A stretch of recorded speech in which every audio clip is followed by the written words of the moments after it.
nessas horas que Deus não vê. O mais humano amor, com seus braços de eternecer,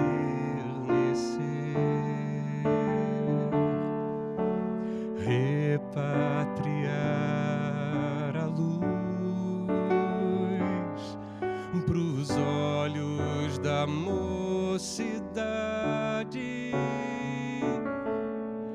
pros que fizeram jus,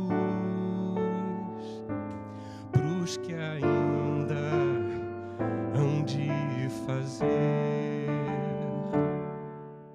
Não bastasse ser um talentoso ator, ele também é cantor, compositor, pianista e filho de dois grandes artistas, Ivan e Lucinha Lins.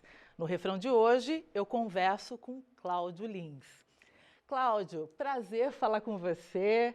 Tá falando de onde? Estou falando do Rio de Janeiro, no bairro da Gávea, perto do Jardim Botânico. De noite faz frio, uma delícia.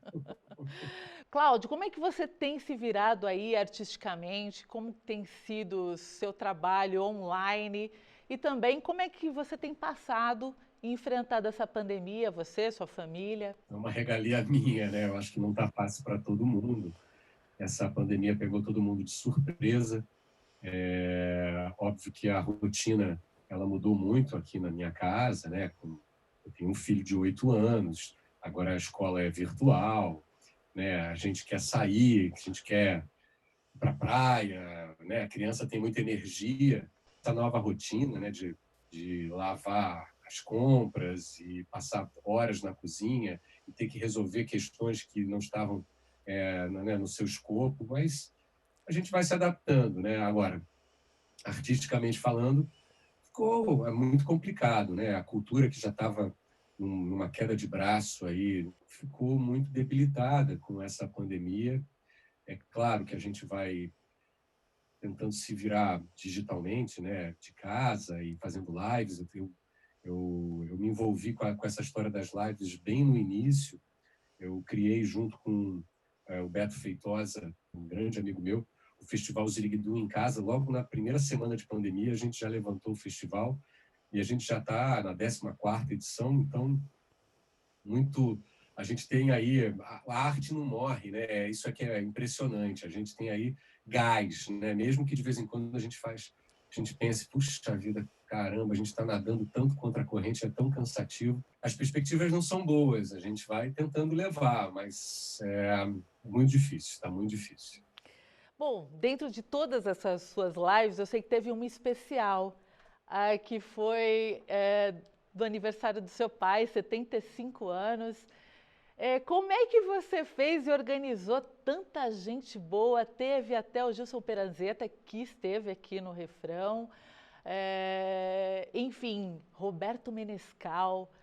Foi linda essa live. Conta um pouco dessa surpresa. Foi surpresa para o seu pai? Ele tinha que estar acionado para sentar na frente da televisão ou do Claro. computador, né? E para poder assistir.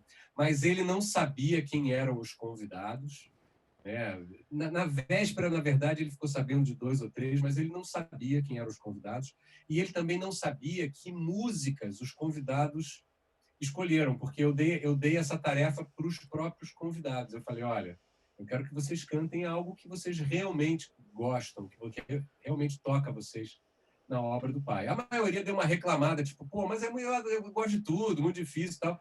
Mas acabou que a gente conseguiu chegar aí num consenso e deu muito trabalho, obviamente, porque foi feito de uma maneira muito caseira, então eu acabei acumulando aí a parte de direção, de edição de vídeos.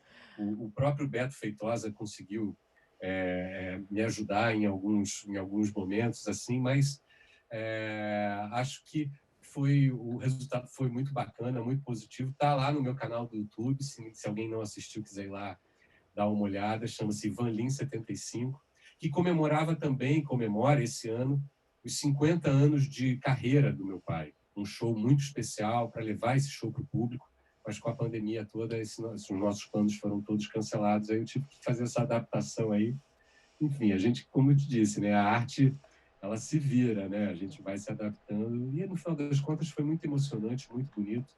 Ele recebeu, para além da live que eu fiz, ele recebeu homenagens de aniversário do mundo inteiro, né? Porque ele tem uma carreira internacional. Então, no final das contas, ele falou: é incrível, mas foi um dos aniversários mais emocionantes que eu tive na minha vida. É, essa era a pergunta que eu ia fazer, porque na live não tem ele falando a respeito. Então, a minha pergunta seria essa: se emocionou muito? Você também se emocionou muito. A gente percebeu Ah, logo no início. quando começou, eu falei: ah, meu Deus, e agora tem tanta música para cantar, porque cantar e chorar são coisas mais ou menos incompatíveis, entendeu? Poucas pessoas, Elis Regina conseguia cantar e chorar ao mesmo tempo, não sei como. Mas Haja tão poucas pessoas diafragma. que conseguem. Então, haja diafragma, exatamente. Porque quando você chora, é exatamente isso. Você perde o controle do diafragma. O diafragma se descontrola quando você chora. É isso E aí. você manter esse controle é muito difícil. Mas depois eu consegui me controlar e a live seguiu bem. Tem alguma música aí em especial que ficou bem marcado para você? Em toda essa carreira, né? Depende de nós, quem já foi ou ainda é criança, que acredita ou tem esperança, quem faz tudo pro mundo. Depende de nós, que o circo esteja armado, que o palhaço esteja engraçado, que o riso esteja sem que a gente precise sonhar. E por aí vai. Eu lembro que essa música, inclusive, marca uma prova de fogo entre você e o seu pai. Vocês tocam piano juntos. Eu vi um clipe entre vocês dois em que ele fala: "Você passou". E essa música tem tudo a ver com o momento, né? Tem tudo a ver com o que a gente Tem está vivendo. tudo a ver com o momento, sem dúvida nenhuma, né? Porque é, a gente está vendo que essa pandemia, ela não é. A gente, claro que fomos surpreendidos por ela, mas se a gente olhar pela história da nossa humanidade, para onde a gente está caminhando, ela já estava no horizonte, né? Nós somos 7 bilhões de pessoas, né? A gente tem uma ocupação muito, muito agressiva do planeta, né? E essa agressividade que a gente deveria já estar caminhando para muito menos agressividade, né?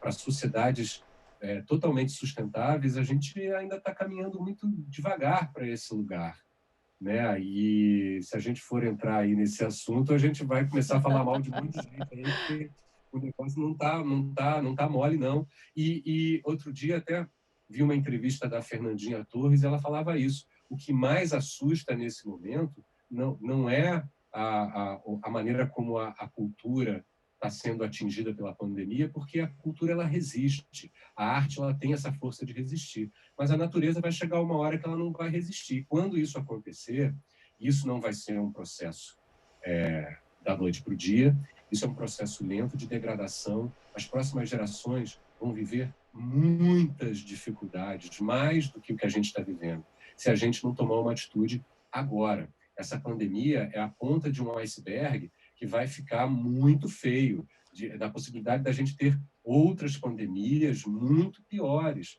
do jeito que a gente está andando, né? Em muita pobreza. Essa pandemia trouxe aí a percepção das diferenças sociais ainda maiores, né? Então, alguma coisa tem que ser feita nesse sentido. É isso aí. Bom, vamos falar do começo de carreira? Eu queria entender bem o que começou primeiro na sua vida, o teatro ou a música? Eu sei que a música estava mais forte, não é isso? Essa coisa da música dentro de casa, né? Eu tenho desde que eu nasci, né? A minha mãe não era atriz também, a minha mãe era cantora. A minha mãe foi virando atriz ao longo da vida dela, por uma série de circunstâncias, de oportunidades que aconteceram na vida dela. Então, essa coisa de atuar, ela veio depois. E ela veio na verdade, com mais constância nas nossas vidas, quando a minha mãe se casou com o Cláudio Tovar, que é um homem de teatro, efetivamente. E ele trouxe o teatro para dentro de casa. Então, a gente ainda era criança, eu e os meus irmãos, quando a minha mãe e o Tovar produziram um espetáculo infantil, um musical infantil chamado Sapatinho de Cristal.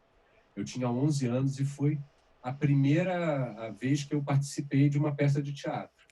E a partir dali eu comecei a brincar com teatro e tal. E aí a vida caminhou para esse lugar. Mas até então o teatro não existia na minha vida. E o piano é desde sempre? A relação com o piano ela acontece desde muito cedo. Tinha uma brincadeira que eu fazia com meu pai e que era muito gostoso, de eu sentar com ele no piano. Ele fazia uma base muito simples, e eu sentava na parte mais aguda do piano, digamos assim, e ele falava, toca só nas teclas brancas, mas faz o que você quiser. E ele fazia essa base e eu ia buscando sons compatíveis. E eu me lembro dos meus pais comentarem que eles reconheciam muito essa musicalidade, né? Que eu já buscava alguma melodia ali, uma relação com o ritmo já muito precisa e tal. Então essa relação com o piano ela aconteceu realmente desde muito cedo, inclusive eu tenho uma cicatriz aqui na testa que é exatamente eu engatinhando debaixo do piano e eu enfiei a testa no pedal do piano. Bom, Cláudio, a gente vai ter que fazer um intervalo, mas daqui a pouco a gente volta falando um pouco mais aí sobre a sua carreira. Primeira parada do refrão, daqui a pouco a gente volta. Fique com a gente.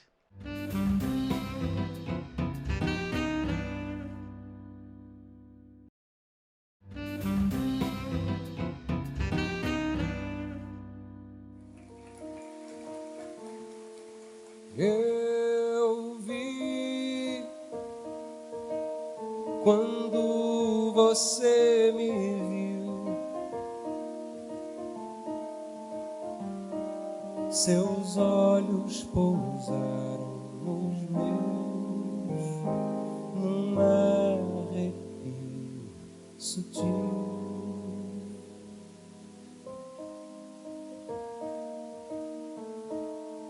Eu vi,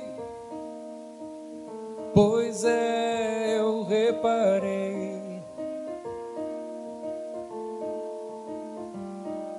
você me tirou pra dançar, sem nunca sair do lugar, sem botar os pés no chão, sem música pra acompanhar.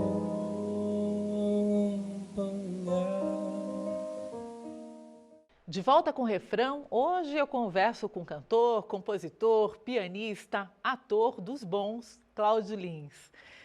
Cláudio, agora falando aí sobre a tua decisão.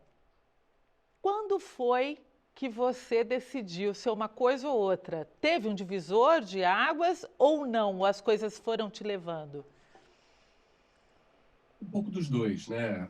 A música, ela, como a gente já conversou aqui, ela sempre esteve presente na minha vida. Fiz aula de piano desde criança, né? Eu fui um dos primeiros alunos do Centro Musical Antônio Adolfo, que hoje em dia você encontra em várias partes do país. O próprio Antônio Adolfo foi um dos meus professores quando eu era adolescente. Então a música estava eu estava muito dentro da música, brincando de teatro, né? Ali com a família e tal. Mas quando eu tinha 18 para 19 anos, mais ou menos, 19, eu ingressei aqui no Rio de Janeiro no Teatro Tablado, né, para fazer aulas de teatro. Eu tinha muita curiosidade ainda de entender essa relação com o palco, com o teatro. E ali eu meio que encontrei a minha turma, sabe? Quando você fala, cara, aqui é o lugar onde eu quero estar, são essas as pessoas com quem eu quero conviver. E aí vivi durante muitos anos essa dicotomia aí entre você cantor, você ator, você músico, o que eu vou ser? Uma briga tão intensa dentro de mim que quando chegou a hora de fazer vestibular, eu fui fazer vestibular para publicidade e propaganda, para você ter uma ideia. Eu falei, não vou ficar com nenhum dos dois, eu vou fazer outra coisa, vou tentar outro negócio aqui. Mas Mas desistiu, né? Graças a Deus. não nem cheguei ao final, porque aí eu comecei. Teve uma hora que eu me vi fazendo duas peças, ensaiando duas peças ao mesmo tempo e fazendo faculdade. Tem uma hora que eu falei, essa faculdade não vai rolar, não vai rolar. Foi ótimo, principalmente ali aquela primeira parte, aqueles primeiros períodos, né, de comunicação. Eu tive grandes professores na área de comunicação que eu adorei, mas depois eu vi que não era a minha. Mas durante muitos anos eu fiquei nessa briga aí interna, até depois de muitos anos de terapia, entender que eu sou um artista e essas são as minhas formas de expressão. Bom, eu tenho uma curiosidade em relação a você ter lançado apenas 2 discos e também ter lançado o primeiro deles muito tardiamente. Eh, Você também fez composições incríveis, Cupido é uma delas, e eu até destaco que é muito incrível ver você cantando com um timbre muito parecido com o Ivan Lins e, ao mesmo tempo, tendo a doçura da Lucinha na sua voz. Por que tão tarde e nos privando aí dessa coisa maravilhosa que é a tua composição? Vamos lá, eu acho que eu posso aí levantar vários itens que contribuíram para essa produção tão pequena, né, digamos assim. Primeiro, antes de gravar, de lançar disco, eu quis muito pegar a estrada. Antes de ir para um estúdio e tal, eu me lembro de chamar amigos, músicos, montar uma banda e sair fazendo show. Eu me achava muito verde para entrar no mercado, chegar no mercado com um disco, correr atrás de gravar um disco. Eu achava que isso sem estofo, isso não faria muito sentido. Então, o meu primeiro disco que foi lançado em 99, e eu, na verdade, eu comecei a produzir ele em 98, né, ou em 97, sei lá, ele já veio aí, já tinha aí alguns anos de palco para entender o que era o meu som, para onde eu queria ir, o que eu queria fazer em termos musicais. Né? Eu já tinha começado uma carreira de ator, então, isso também foi um outro fator também para essa produção pequena, porque o ator começou a pagar as contas, na verdade, né? E aí o músico, o cantor e músico foi ficando em segundo plano. E uma outra coisa também que eu observo é que eu nunca pretendi fazer uma música essencialmente comercial, sabe? Eu tive aí uma educação musical muito ligada à MPB tradicional. E quando eu cheguei na minha fase adulta, e de cantor e tal, a MPB tradicional já não estava tão em evidência quanto na época do meu pai, né? O meu pai pegou aí o creme de la creme da fase em que a MPB tradicional era consumida, né? Nos anos 70 e 80, né? A partir dos anos 90, quando eu cheguei na minha fase adulta, sou de 72, a MPB já estava num outro lugar, o que as pessoas ouviam já era um outro tipo de música, o que tocava na rádio já era um outro tipo de música, e não era exatamente uma música que me interessava tanto. E eu não quis me vender, digamos assim. E não precisava, porque o ator estava pagando as contas, então eu, como cantor e como artista de música, eu podia fazer o que eu queria. E um outro fator também que eu acho que contribuiu foi que eu sou um daqueles artistas que pegou essa transição do analógico para o digital, que pegou a pirataria, né? Que depois, que agora de alguns anos para cá entrou no streaming. Então, o mercado musical e a maneira de se consumir música mudou muito, mudou muito. E eu ainda me sinto um artista muito ligado às tradições antigas, né? As gravadoras, inclusive, que bancavam os artistas, bancavam os discos, não bancam mais, né? Você hoje em dia, o mais normal é você gravar o seu disco, você lançar o seu disco nas plataformas. E Exatamente. exatamente. E esse custo de você entrar num estúdio, chamar bons músicos, fazer bons arranjos, né? Isso é um custo que ainda é muito alto para o artista independente conseguir se virar. Madalena foi feita para Elis Regina e Cupido para Maria Rita. Coincidência? Pois é, né? Presente Pois da é. vida? Isso foi incrível, né? Se a gente parar para pensar, na verdade, a Madalena nem foi feita para Elis, mas a Não, Elis gravou. exatamente. Exatamente. Meu pai conta até essa história, né, de que ele mostrou a música para o Nelsinho Mota, que era o produtor da Elis na época, e tal. O Cupido também já estava pronta, e eu encontrei com a Maria Rita, e ela falou, olha, eu vou gravar um disco, se você tiver algumas músicas, claro, preparei lá uma demo para ela, e mandei com algumas 3, 4 músicas. E depois, conversando com ela, ela falou que a primeira vez que ela ouviu Cupido, assim, ela falou que na hora ela falou, essa tá dentro, opa, essa aqui tá dentro, essa tá dentro, e que ela ouviu 2, 3, 4 vezes, assim, mas ela falou, cara, foi a primeira, eu ouvi e falei, essa música tá no disco. Tem aí um destino, né, cíclico, né? O próprio Pedro Mariano depois também gravou música minha, né? Então, é um destino muito bonito. A vida é linda, né? E você foi César Camargo Mariano também no teatro? Olha isso! Ainda por cima. E olha, uma coisa que pouca gente sabe, eu fui César Camargo Mariano 2 vezes, porque antes desse grande musical que teve com a Laila Garran fazendo a Elis Regina, e que foi um grande sucesso, a gente rodou o país inteiro com esse espetáculo. 10 anos antes, teve um outro espetáculo onde a atriz Inês Viana fazia Elis. Era um espetáculo lindo também, mas que não foi esse estouro do balão, não fez esse sucesso todo. E eu também interpretei o César Camargo Mariano naquela peça. Então, 2 vezes, né? Que coisa. Maravilhosa. Vamos lembrar um pouco aí da tua composição. O que que você tem para tocar para gente? Antes de encerrar o segundo bloco. Vamos lá.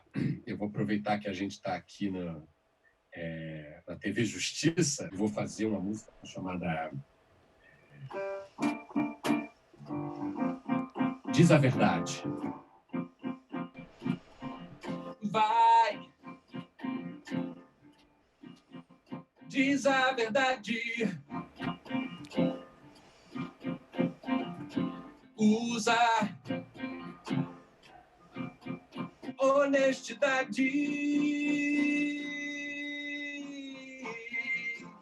Toda mentira vai voltar pra você. Toda mentira vai. Toda mentira vai voltar pra você. Toda mentira vai. Toda mentira vai voltar pra você. Toda mentira vai.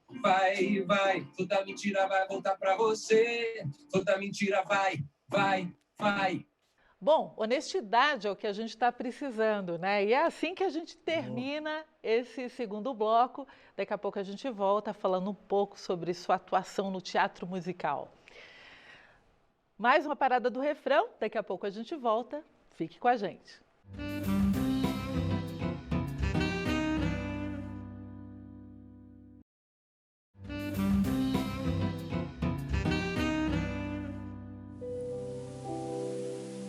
Que arderá em minhas veias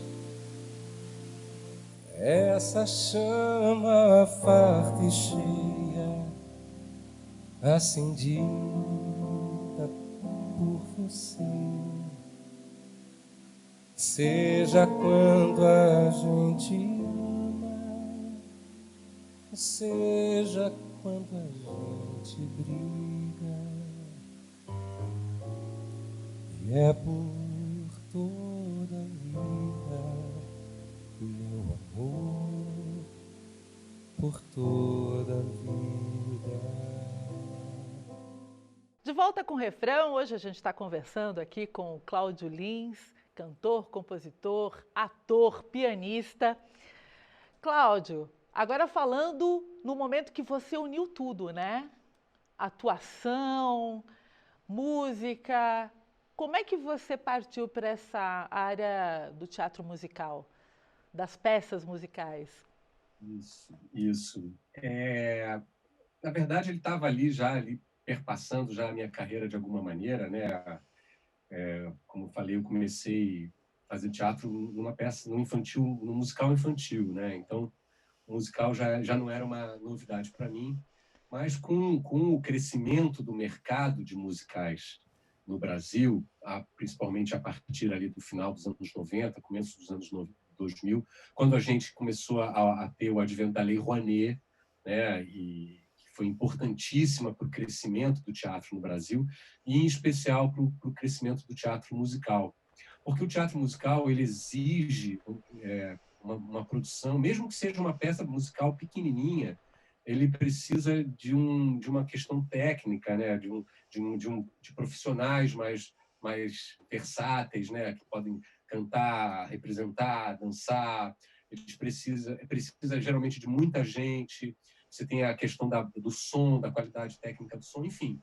Então, o mercado de musicais ele aqueceu muito depois que a gente começou a usar o incentivo fiscal através da Lei Rouanet. E aí, nesse contexto, eu era, de repente, um ator que cantava. Então, eu já estava pronto, né, ou semi-pronto para o teatro musical, porque se a gente for olhar ao longo da história do teatro musical, da história recente, né, porque a gente tem uma tradição de teatro musical que vem do século XIX, né, do teatro de revista e tal, e grandes artistas passaram pelo teatro de revista, artistas muito versáteis. Mas olhando a história recente, a gente vai ver que tem muito ator que foi lá fazer teatro musical, mas que não cantava muito bem, que não, né, e até a gente, nesse período aí de 20 anos, digamos assim, para cá, até a gente começar a realmente ter aí um grande contingente de atores prontos para o musical, isso demorou um tempo. E aí, nesse ponto, eu já estava meio pronto para esse mercado e fui absorvido por esse mercado rapidamente. E comecei a fazer muitos musicais aqui no Rio de Janeiro. Até que comecei a ficar com vontade, a ter um convitezinho para fazer uma trilha musical para um musical menorzinho ali, de uns amigos, outro convite para fazer outra trilha aqui. No próprio tablado, eu fiz pelo menos uns dois musicais de peças de final de ano lá, sabe? Fazendo a trilha sonora, com muito prazer, sem dinheiro nenhum, mas com muito prazer, exercitando, tá? Exercitando, né, esse lado, até que eu comecei a falar, bom, agora eu quero fazer o meu projeto de musical, e eu queria muito fazer um musical que fosse um tipo de musical que eu gostaria de assistir. O que eu vejo muito nos musicais, de um modo geral, que é uma característica de muitos musicais, uma dramaturgia muito pueril, né? Muito superficial, uma dramaturgia que está ali, às vezes, muito como pretexto para um número musical. Muitos musicais funcionam super bem dessa maneira, não é crítica nenhuma, mas eu gosto muito quando eu assisto um musical que tem aquela dramaturgia que é tão linda, tão intensa, que quando chega na música, o número musical ele potencializa. E aí eu falei, bom, não vou arriscar sair escrevendo uma peça de teatro, já vou pegar uma dramaturgia pronta. E aí fui no Nelson Rodrigues, né? O Nelson que tem essa dramaturgia aí reconhecidamente como genial, né? E o Beijo no Asfalto das peças do Nelson é a minha peça predileta. Então, E como você transformou isso em música? Como se adapta e traduz isso em música? foi mergulhar no texto, mergulhar nos anos 50 e 60, na cultura musical dos anos 50 e 60. Isso foi uma experiência para mim assim muito gratificante. Alguém que esteve sempre ao alcance dessas mãos, levando em conta o abismo imenso. Quando você para se aprofundar, para pesquisar, eu encontrei ali uma variedade de músicas, tentar entender o que musicalmente eu poderia dar para essas personagens tão intensas do Nelson. Tem algum trechinho?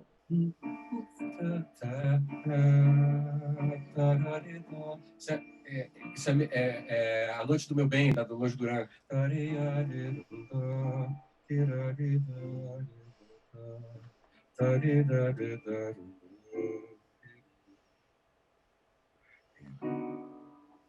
Ele entra no meu quarto toda noite. No meu quarto ele entra em mim. Ele adentra o cenário com a corte de um marido de cinema pra mim.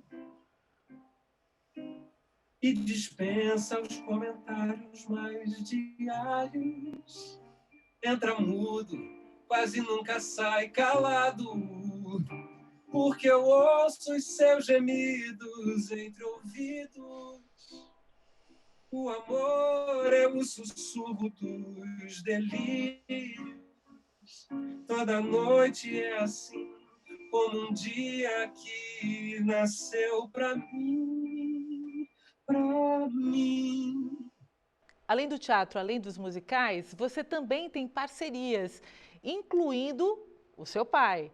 Como é que você se relaciona musicalmente com ele? Como é que vocês fazem músicas?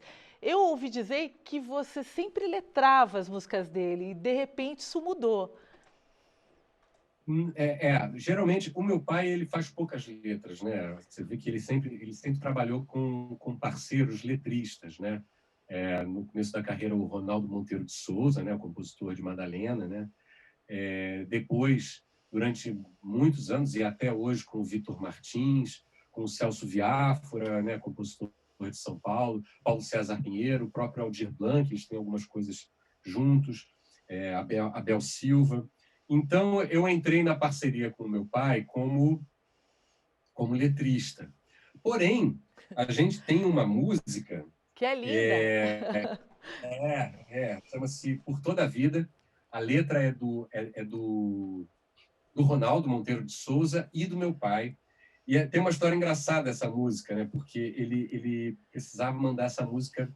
Era uma música sob encomenda para uma novela. E o meu pai, o Ronaldo tinha feito a letra, o meu pai já tinha trabalhado na letra. O meu pai, antes dele fazer a música, ele trabalha na letra, ele gosta de fazer muito esse trabalho de mexer na letra, encontrar coisas ali. E quando ele tinha que sentar no piano para compor, ele teve uma crise de coluna e ficou de cama. E aí ele me liga assim, desesperado: meu filho, faz essa música, por favor, para a gente mandar para a novela, a gente não pode perder essa bocada, meu filho. Ai, muito bom. E foi uma experiência muito interessante, porque eu fiz umas 3 músicas. Eu fiz a primeira, mandei para ele, ele falou: meu filho, essa música não vai passar, não vai ser aprovada. Fiz uma segunda e ele falou: olha, ainda não é isso. E aí eu fiz a terceira versão, digamos assim, que ele falou: agora eu acho que a gente pega a novela. E a gente pegou. Arranjo, inclusive, original do tio Gilson Peranzeno. Por toda a vida que arderá em minhas veias essa chama farta e cheia, acendida por você. Seja quando a gente ama, seja quando a gente briga, e é por toda a vida, meu amor, por toda a vida.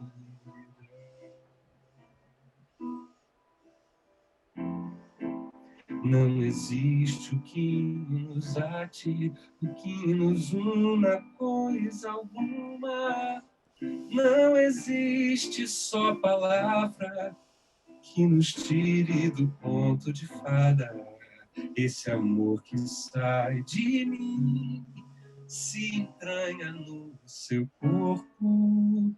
E seu corpo não estanca. Você me pegou desprevenido aqui, eu tô fio, corre escorregadio, como corre inexorável para o mar, água de rio.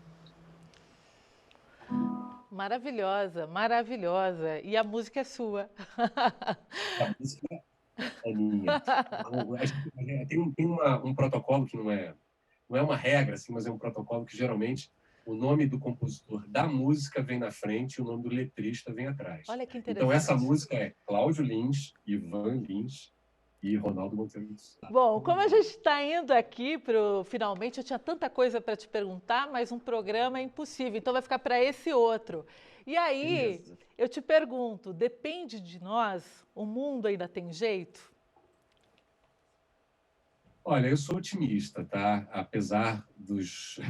A gente olha pela janela, a gente abre os jornais e as notícias não são animadoras, mas eu sou otimista. O mundo tem jeito e só depende de nós, nós. mas sim, vai ter que ser um choque de uma mudança de paradigma muito grande que vai ser sofrida, mas se não for assim, não vai ter outro jeito, não. Cláudio, olha, foi um prazer falar com você. Eu te agradeço muito. Que honra ter um artista tão completo, pai, mãe, e você mesmo é um talento em pessoa, além de ser uma pessoa incrível. Muito obrigada. Obrigado. Prazer foi meu. Um beijo para você e um beijo para todos os que estão nos assistindo. Fiquem em casa, dentro do possível, cuidem-se. Essa doença não é brincadeira e a gente tem aí um mundo pela frente para a gente cuidar e para a gente seguir com esse planeta lindo e maravilhoso, porque ele é lindo e maravilhoso e a vida é linda também, só depende de nós. Depende de nós, como diria Ivan Lins. Cláudio, obrigada. E é isso, gente. A gente fica por aqui. Acompanhe nossa programação no site da TV Justiça e também no nosso canal no YouTube, TV Justiça Oficial. Próxima semana tem mais refrão. Eu te espero e você fica agora com mais um pouco de Cláudio Lins. Com força e com vontade, a felicidade há de se espalhar com toda a intensidade. Com força e com vontade, a felicidade há de se espalhar com toda a intensidade.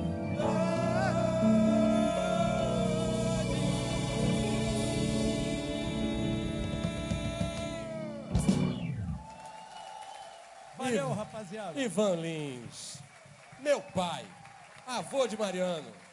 Muito bem.